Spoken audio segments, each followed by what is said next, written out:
Saying that Steven Seagal is a man of contradictions is a huge understatement. He professes to be Buddhist, he makes movies with ecological themes, and he is a PETA award-winning humanitarian. On the other hand, he is injured stuntman, fought both mentally and physically with co-stars and directors, and worse yet, his treatment of women is deplorable. One thing Portia de Rossi, Juliana Margulies, Jenny McCarthy, and Lisa Guerrero all have in common. They all auditioned for Steven Seagal, and they all tell the same twisted story. But we'll get to that in a bit. Steven Seagal was born on April 10, 1952 in Lansing, Michigan. When Seagal was 5 years old, his family moved from Michigan to California, and Seagal suddenly began to change. His parents said he spent most of his days alone in the garage, with rock music blaring from the speakers. While Seagal was studying at Fullerton College, he started dropping by the local dojo because he had an interest in martial arts. At the dojo, Seagal met an older Japanese man who took a liking to him.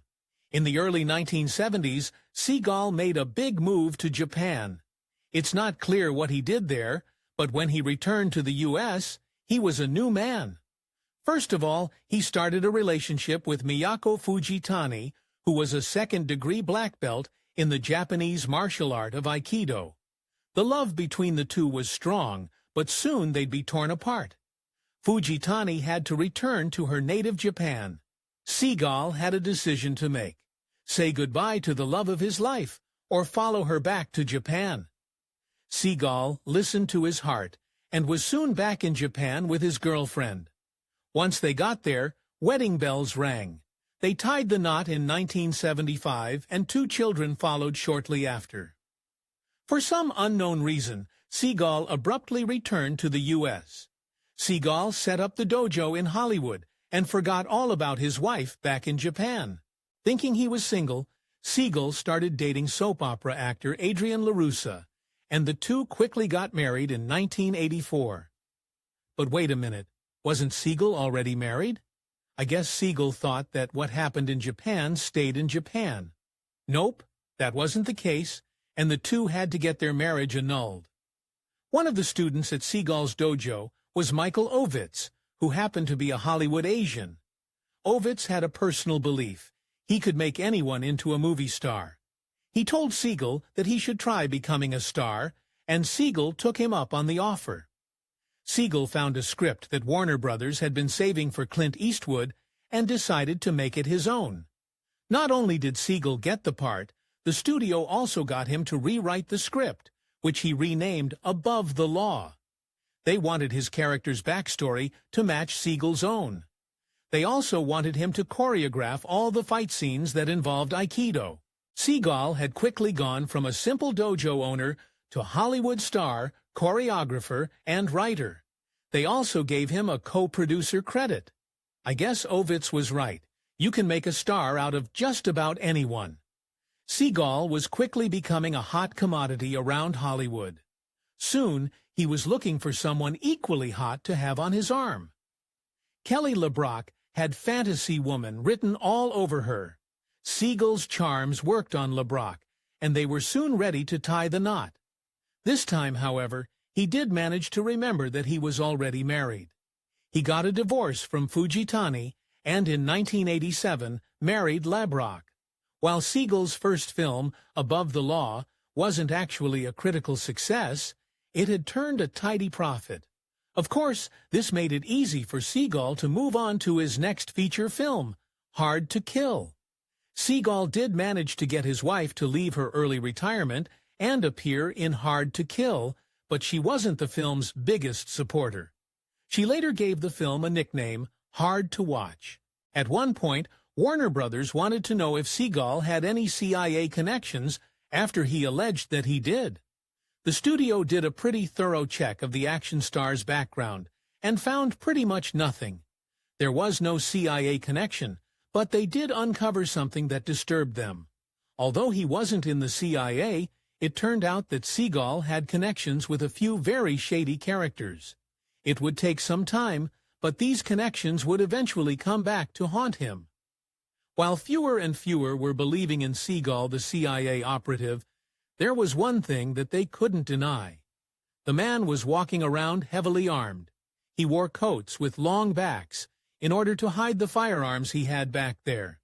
Tailors for his tuxedo for the Oscars had to fit it to conceal 2 giant pistols. In keeping with tradition, Seagal's next film also had a 3-word title, Marked for Death. This film had the added feature of Seagal singing with Jimmy Cliff. But don't worry, it was still an action film. In fact, the National Coalition on TV called it one of the most violent movies of the year. But that wasn't just on camera. The violence happened behind the scenes as well. While on the set of Marked for Death, Seagal bragged that his Aikido training meant that no one could possibly knock him out.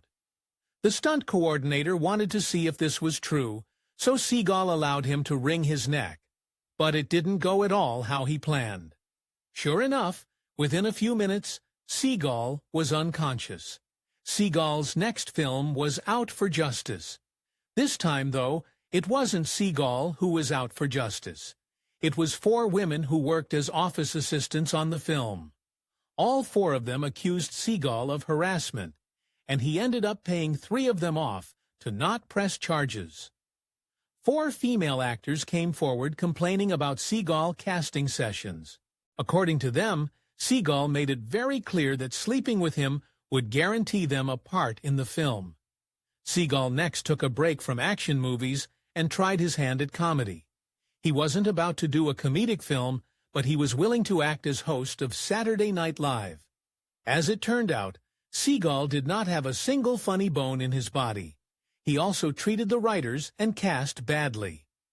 After the show aired, show producer Lorne Michaels called Seagal the worst host ever, and SNL cast members Tim Meadows and David Spade agreed. Michaels never asked Seagal to return. It was time for a shift in Seagal's career. His next movie, Under Siege, was not purely an action film. It even had an impressive cast of supporting actors. It was such a serious film that Seagal actually cut off his trademark ponytail. Critics actually liked Under Siege, and it even got 2 Academy Award nominations, albeit in non-acting categories. Seagal had tasted what it was like to make a serious film, and he wanted to do it again. Seagal had concerns about the environment and wanted to put them into a movie. The result is the eco-friendly action film On Deadly Ground.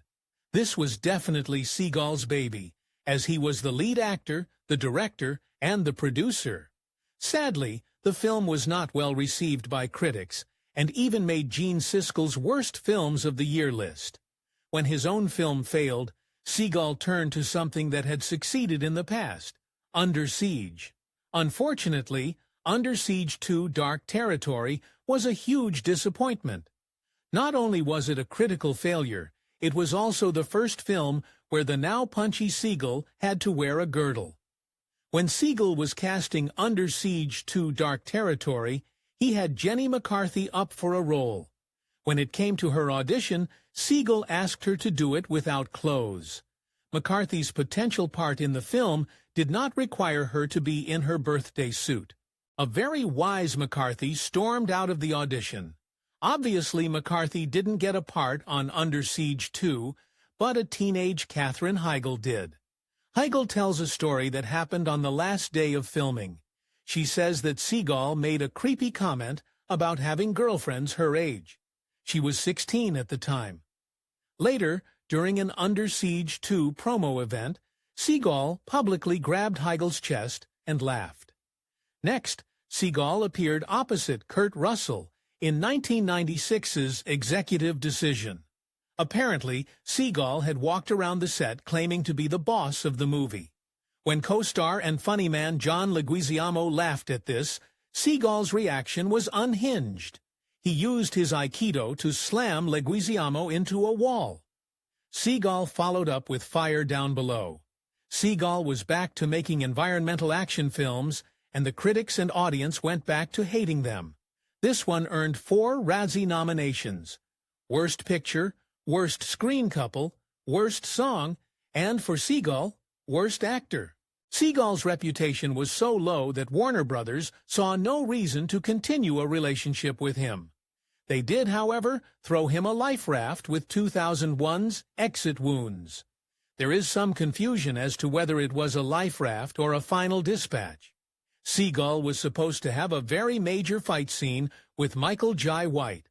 For some reason, the director saved the scene for the last day of the shoot. The director wanted to film the fight at the end of the shoot for a very specific reason. He wanted White to actually beat Seagal up. White was unsure how to proceed. Would he actually beat up Seagal? He later said that it seemed that Seagal sensed what was happening and was very hesitant during the scene. Lucky for him, White decided not to do what the director wanted, and he went easy on him. In 2000, one of Seagal's friendships came to a shattering end. Julius Nassau was more than a friend. He was also a business partner. When Nassau believed that Seagal owed him $3 million, he went to extreme measures to get Seagal to pay. He hired members of a crime family to help him get the money. Seagal's life was beginning to resemble one of his movies. Seagal didn't end up using his muscles. Instead, he used the courts. He ended up testifying against his friend Nassau, and Nassau pleaded guilty. He got a short sentence and a fine of $75,000. He did, however, launch a lawsuit against Seagal for $60 million. Nassau later dropped the lawsuit, and Seagal settled with him out of court. While followed for Seagal was a whole slew of films that went straight to video. The titles like Special Ops and The Perfect Weapon sound quite forgettable. And the films are too. His movies were failing, and his waistline was increasing. Warner Brothers made him go on a diet, but when he spent time at the gym, Seagal snuck cookies instead of lifting weights. Back in the 1980s, Seagal got the call to teach deputies at the Jefferson Parish in Louisiana how to do martial arts. The sheriff there gave Seagal an honorary rank in the organization. Jump forward a few decades, and Seagal had an idea to capitalize on it. This was the A&E reality series, Steve and Seagal, Lawman.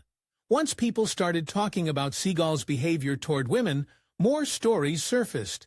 In 2017, actor Portia de Rossi tweeted about what she alleges happened to her on the casting couch with Seagal. Seagal wanted to find out if the two of them had any chemistry. So during the audition, he unzipped his leather pants. Luckily, de Rossi had her wits about her, and she ran out of the audition. In 2018, another accusation came out. Back in 1993, Seagal was working on his environmental film, On Deadly Ground. He invited an 18-year-old Regina Simons to the wrap party. When Simons arrived at the location, she found no one there except Seagal. That's when the worst happened. Seagal allegedly forced himself on her. Another actor who suffered Seagal's unwanted advances was Juliana Margulies. She told a radio host that Seagal wanted to run over movie scenes in his hotel room. Margulies was just 23 years old at the time. Upon her arrival, she saw that she was going to be alone with Seagal, and she saw something else. The guy was obviously armed. Margulies got out of the room quickly and declined any more hotel room meetings. When disgraced producer Harvey Weinstein asked her for a similar meeting, she'd learned to just say no. Seagal invited Inside Edition reporter Lisa Guerrero to audition at his home in Beverly Hills. When she got to his house, she found Seagal wearing nothing but a bathrobe. The audition went off without a hitch, but Guerrero's manager told her if she wanted the part, she would have to return to the mansion for a private rehearsal. Guerrero decided that no part in a movie was worth that, so she backed out. It seems that no one is particularly interested in working with Seagal these days, but that's not entirely true. Russian leader Vladimir Putin is. In 2016, Putin gave Seagal a Russian passport, and in 2018, he made Seagal the official representative between Russia and the U.S. A few years later, when Russia invaded Ukraine, Seagal had a difficult decision to make. Most Americans spoke out against Russia's invasion and even boycotted Russia. Seagal's friend Putin had become one of the most derided men in the world. What would Seagal do? Well, unperturbed by the backlash, Seagal planned his own birthday party in Moscow and even invited many Putin-supporting Russians. So all of Seagal's sins bring out a rather obvious question. Did Seagal do anything that was right? Believe it or not, in 2003, People for the Ethical Treatment of Animals, or PETA, honored Seagal with a humanitarian award. Apparently, he'd written letters to Thailand in order to end the mistreatment of baby elephants. If only Seagal had cared as much for his fellow human beings.